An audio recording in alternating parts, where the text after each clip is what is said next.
दूसरा है सूचना का अधिकार जो भारत सरकार ने दिया, आरटीआई। अगर आप अच्छे अधिकारी हैं तो आपका फर्ज बनता है कि आपके ऑफिस में सूचना के अधिकार का प्रयोग ठीक तरीके से हो, केवल नाम का ना हो, ठीक से हो। आजकल सूचना के अधिकार का उपयोग रोकने के लिए गैंग बने हुए हैं। क्या करते हैं, जैसे मान लीजिए कभी खेल खेल रहा हूँ ना, सूचना के अधिकार से खेल के देखिए, ऐसी मजेदार चीज है, गजब चीज है, गजब। और सूचना के अधिकार का एक प्रयोग और इसी क्लास के एक बच्चे ने किया। इथिक्स में मैंने एक बार पढ़ाया कि इसका क्या महत्व है। एक लड़की का ज्ञान चक्षु खुल गया उससे, उसने कहा बस अब तो मैं देख लूंगी सब कुछ। तो हुआ ये कि वो जैन लड़की थी, तो मैं उसका नाम भी भूल गया, 3-4 साल पहले की बात है, उत्तर प्रदेश में कहीं की थी। अब समझिए कि ये मोहल्ला है जहां वो लोग रहते हैं, जैन परिवार बहुत सारे रहते हैं। ये मुख्य सड़क है और यहाँ से एक रास्ता है जहां से वो जाते हैं, एक ही रास्ता है। सब वहां से पैदल जाते थे मुख्य सड़क के लिए, फिर अपना यात्राएं होती थी। अब क्या हुआ कि इस सड़क पर करीब 8-10 दुकानें खुल गई कसाईयों की, मांस की दुकानें, बकरा, मुर्गा, मछली, वो सब। अच्छा, बकरे की दुकान पे आपको बकरे टंगे हुए देखते हैं 5-6 यूनिफॉर्मिटी के साथ, तो देख के अच्छा लगता है, ठीक है, लेकिन उनके अंदर का मसाला भी रखा और नीचे थोड़ा खराब लगता है। अंतड़ियां पड़ी हैं, ये पंख पड़े हैं, तो मतलब ऐसे मुझे खराब लगता है। मैं शाकाहारी हूं ना, आपको हो सकता है मुंह पानी आता हो कि कितना अच्छा मांस है, मजा आ गया, अभी यहीं चाट लूं इसको, मैं ऐसा मन हो सकता है किसी का मन करता हो। जैसे हमें नहीं अच्छा लगता क्योंकि हम शाकाहारी हैं, हमें नहीं अच्छा लगता। वो जैन मोहल्ला था। अब जैन मोहल्ले के लोग बड़े परेशान थे, तो मैंने जिस दिन सूचना का अधिकार पढ़ाया, हम पढ़ेंगे टॉपिक नंबर 6 या 7 में पढ़ेंगे, तो उस दिन वो मेरे पास आई, उसने कहा सर ऐसी ऐसी समस्या है, क्या कर सकते हैं।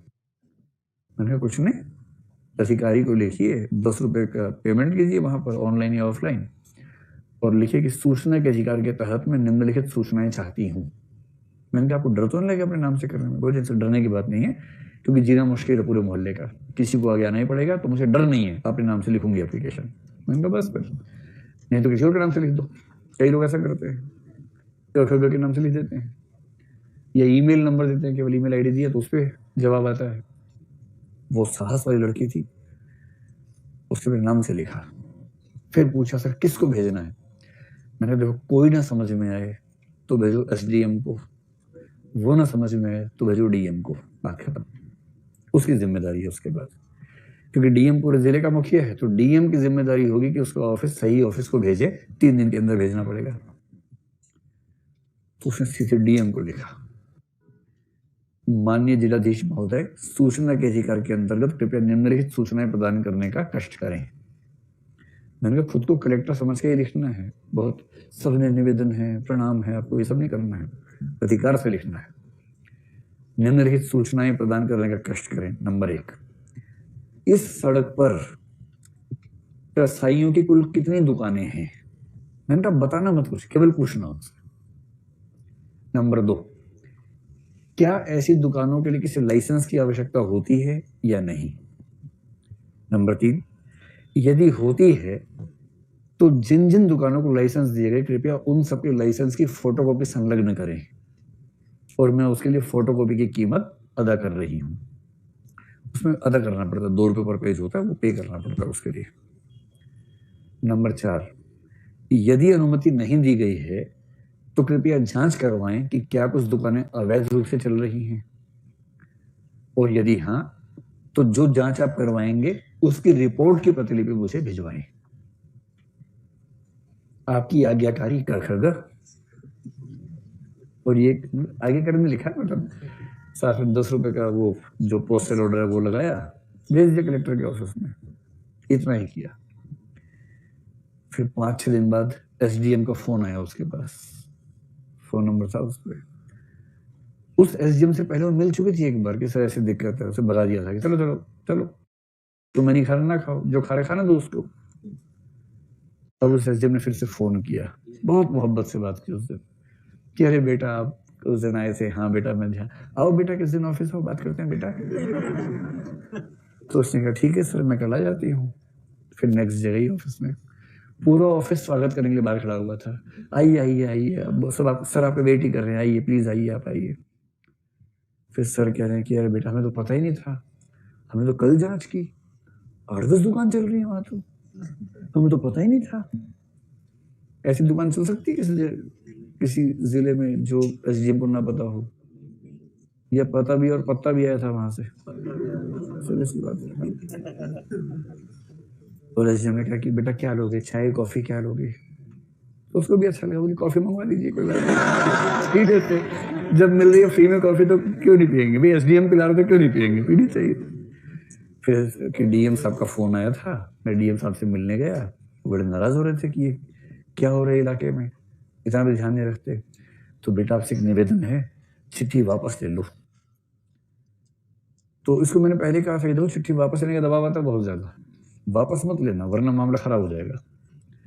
ये बोली कि सर वापस तो नहीं ले पाऊंगी चिट्ठी, मैंने तो कुछ पत्रकारों को बता रखा दिल्ली में, वो कह रहे थे कि अगर जवाब आ जाए और काम ना हो तो मुझे बताना, फिर मतलब देश के अखबार में छापेंगे। तो अब दबाव समझ रहे कितना हुआ। उसके बाद एसडीएम ने कहा बेटा अगर हम दुकानें बंद करवा दे तो, फिर इसने कहा तब मैं वापस ले सकती हूँ चिट्ठी, कोई दिक्कत नहीं है। अगले 3 दिन में सारी दुकानें बंद हो गई, एकदम बंद, पूरी गली साफ। और उसके बाद एसडीएम ने फिर बुलाया, गनीमत है कि इसने नहीं कहा कि आप घर ही आ जाओ, मैं फ्री नहीं हूं उस समय। आ ही जाता उस समय, क्या करता बेचारा, एक बड़ी तमीज से अदब से ये वहां गई और फिर उसने कहा देखो बेटा सब दुकानें बंद करवा दी हैं, देख लिया आपने? उसने कहा हाँ मैंने देख लिया। तो बेटा वापस ले लो एप्लीकेशन, डीएम साहब बहुत तनाव में है। तो उसने कहा ठीक है सर। फिर एप्लीकेशन एक और लिखी कि मैंने जो सूचनाएं मांगी थी मुझे अन्य स्रोत से प्राप्त हो गई हैं, अब मुझे इसकी आवश्यकता नहीं है, कृपया उस पत्र को खारिज समझें। सर साइन किया, वो पत्र गया, डीएम ने राहत की सांस ली, एसडीएम ने राहत की सांस ली, दुकान वालों ने अलग जगह ढूंढ ली अब कहाँ लगाएं। ये ताकत है सूचना के अधिकार की। इसलिए अगर जनता के पास सूचनाएं हो पर्याप्त तो बहुत सारी गलत चीजें समाज में चल रही हैं वो अपने आप ठीक हो जाती हैं, ये विश्वास काम करता है। अभी आप सबके चेहरे पर जो भाव आ रहा है मैं समझ रहा हूँ कि आज ही मैं भी लिखता हूँ, 10 ही रुपए की तो बात है, आज ही लिखता हूँ। लेकिन सरकार भी तबाह हो चुकी है, सरकार ने अब इसका मैकेनिज्म निकाल लिए टालने के, तो सरकार टालती है किसी तरह से, घुमा फिरा के मैनेज करती है। तो जिसमें पेशेंस ठीक ठाक है वो तो अभी भी सरकार को तबाह कर सकता है, अगर पेशेंस कम है तो दिक्कत है। मतलब पहली बार में क्या बोलेंगे, 30 दिन का समय है, फिर जवाब आएगा आपका पत्र लोक हित में नहीं है, इससे कोई लोक हित नहीं सध रहा, इसलिए सूचना नहीं दी जा सकती। अब इसकी अपील करनी होगी, अपील वाला जवाब खराब से देगा, सेकंड अपील करेंगे, तो सेकंड अपील में जाके चीजें ठीक होने लगती हैं, लेकिन उतनी पेशेंस कम लोगों के पास है ना।